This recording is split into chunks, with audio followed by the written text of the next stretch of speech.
How Russia launched waves of missile and drone strikes on Ukrainian energy infrastructure since October 2022, killing and injuring many civilians and causing widespread blackouts and shortages. Since the start of its invasion of Ukraine in February 2022, Russia has been using a new military doctrine called Sotsit, or Strategic Operation for the Destruction of Critically Important Targets. This doctrine aims to demoralize the population and force the Ukrainian leadership to capitulate by targeting civilian areas beyond the battlefield, particularly critical power infrastructure. This is considered a war crime by international law.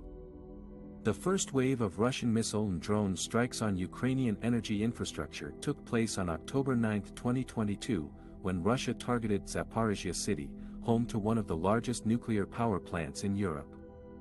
The following day, Russia launched a massive attack on cities throughout Ukraine, including the capital Kiev, using cruise missiles, ballistic missiles, rockets and drones.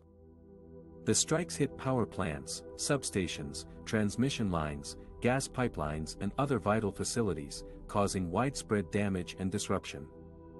The attacks continued periodically over the next months, with Russia firing more than 1,000 missiles and drones at Ukraine's energy grid by mid-December. The strikes killed and injured many people, and seriously affected energy distribution across Ukraine and neighboring countries. By November 23, nearly half of the country's energy systems had been destroyed and half of Ukrainian civilians were without electricity or heating.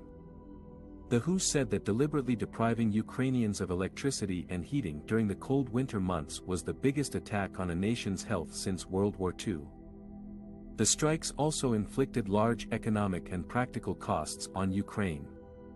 The country had to rely on emergency generators, backup batteries, and alternative sources of energy to keep essential services running.